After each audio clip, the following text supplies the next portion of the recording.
ಮಾನ್ಯ ವಸತಿ ಸಚಿವರಾದಂತ ಜಮೀರ್ ಅಹಮದ್ ಅವರು ಒಂದು ಪತ್ರ ಬರೆದಿದ್ದಾರೆ. ರಾಷ್ಟ್ರ ನಾಳೆ ಸ್ವಾತಂತ್ರ್ಯ ದಿನಾಚರಣಾ ಕಾರ್ಯಕ್ರಮಕ್ಕೆ ನನಗೆ ಹೋಗ್ಲಿಕ್ಕೆ ಆಗಲ್ಲ, ನಾನು ಆ ಕಾರ್ಯಕ್ರಮದಲ್ಲಿ ಭಾಗವಹಿಸ್ಲಿಕ್ಕೆ ಆಗಲ್ಲ ಅಂತ ಒಬ್ಬ ಸಚಿವ ಪತ್ರ ಕೊಟ್ರೆ ರಾಷ್ಟ್ರೀಯ ದಿನಾಚರಣೆಗೆ ಎಷ್ಟು ದೊಡ್ಡ ಪ್ರಮಾಣದ ಮಹತ್ವ ಕೊಟ್ಟಿದೆ ಅಂತ ಗೊತ್ತಿದೆ. ನನಗೆ ಸಮಯದ ಅವಕಾಶ ಇಲ್ಲ, ರಾಷ್ಟ್ರೀಯ ದಿನಕ್ಕೆ ನಾನು ಬರ್ಲಿಕ್ಕೆ ಆಗಲ್ಲ ಅಂತ ಒಬ್ಬ ಸಚಿವ ಹೇಳಿದ್ರೆ ಅಂತ ಸಚಿವನ ಯಾಕೆ ಇಟ್ಕೋತೀರಿ? ಮತ್ತೆ ರಾಷ್ಟ್ರಧ್ವಜವನ್ನ ಆರಿಸ್ಲಿಕ್ಕೆ ಆಗದಷ್ಟು ದೊಡ್ಡ ವ್ಯಕ್ತಿತ್ವ ಯಾರ್ದಾಗಾರೆ? ಒಬ್ಬ ಸಚಿವ ಈ ರೀತಿ ಪತ್ರವನ್ನ ಕೊಟ್ಟಿದ್ದನ್ನ ಸರ್ಕಾರ ಅಕ್ಸೆಪ್ಟ್ ಮಾಡ್ಕೊಳ್ಳುತ್ತೆ ಅಂತಂದ್ರೆ ಸ್ವಾತಂತ್ರ್ಯೋತ್ಸವ ಆಚರಣೆ ಯಾರಿಗೋಸ್ಕರ? ಬಹಳ ದೊಡ್ಡ ದೊಡ್ಡ ಸ್ವಾತಂತ್ರ್ಯ ಆಚರಣೆಯನ್ನು ಮಾಡ್ತಾ ಒಬ್ಬ ಸಚಿವ ಪತ್ರವನ್ನು ಅಧಿಕೃತವಾಗಿ ಕೊಟ್ಟಿದ್ದಾರೆ, ನಾನು ಹೋಗಲ್ಲ, ನನಗೆ ಸಮಯದ ಅವಕಾಶ ಇಲ್ಲ ಅಂತ.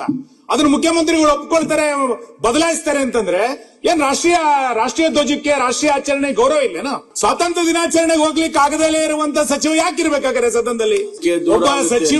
ಒಬ್ಬ ಸಚಿವರಿಗೆ ಆದ್ಯತೆ ಯಾವುದು ಅಂತ, ಒಬ್ಬ ಸಚಿವನಿಗೆ ಪ್ರೌಡ್, ನಾನು ಜಿಲ್ಲಾ ಸ್ವಾತಂತ್ರ್ಯೋತ್ಸವದಲ್ಲಿ ಭಾಗವಹಿಸ್ತೀನಿ ಅನ್ನುವಂಥದ್ದು ಒಂದು ಗೌರವದ ಸಂಕೇತ. ನನಗೆ ಸಮಯದ ಅವಕಾಶ ಇಲ್ಲ, ನಂಗೆ ಕೊಡಿ, ಚೇಂಜ್ ಮಾಡಿ ಅಂತ ಹೇಳ್ತೀರಿ ಅಂತಂದ್ರೆ ಅಂತ ಸಮಯನೇ ಇಲ್ಲ ಅಂದ್ಮೇಲೆ ಆ ಸಚಿವನ ಯಾಕೆ ಇಟ್ಕೊಳ್ತೀರಿ ನೀವು?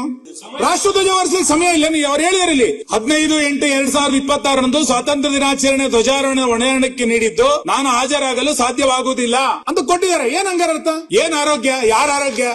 ಸುಮ್ನೆ ನೋಡಿ, ಇದು ಈ ತರದನ್ನೆಲ್ಲ ರಾಜ್ಯದ ಜನ ಸಹಿಸಿಕೊಳ್ಳಿಕ್ ಸಾಧ್ಯ ಇಲ್ಲ. ನೀವು ಇಲ್ಲಿ ವಿಧಾನಸೌಧದೊಳಗೆ ಪಾಕಿಸ್ತಾನ್ ಜಿಂದಾಬಾದ್ ಘೋಷಣೆ ಕೂಗಿದಾಗ್ಲೂ ಮೌನವಾಗಿರ್ತೀರಿ.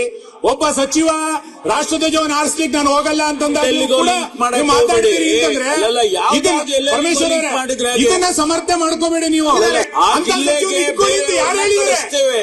ಆ ಸಚಿವನ ಇಟ್ಕೊಳ್ಳಿ ಯಾರು ಹೇಳಿದ್ದಾರೆ? ಜಿಲ್ಲೆಗೆ ಬೇರೆಯವ್ರನ್ನ ಕಳಿಸಿ. ಜಿಲ್ಲೆ ಬೇರೆ ಸರ್, ನೀವು ಉಸ್ತುವಾರಿ ಸಚಿವರನ್ನ ಚೇಂಜ್ ಮಾಡಬೇಕು ಅಂತ ವಾದ ಇಲ್ಲ. ಸ್ವಾತಂತ್ರ್ಯೋತ್ಸವಕ್ಕೆ ನಾನು ಹೋಗಲ್ಲ ಅಂತಂದ್ರೆ ಏನರ್ಥ ಇದೆ?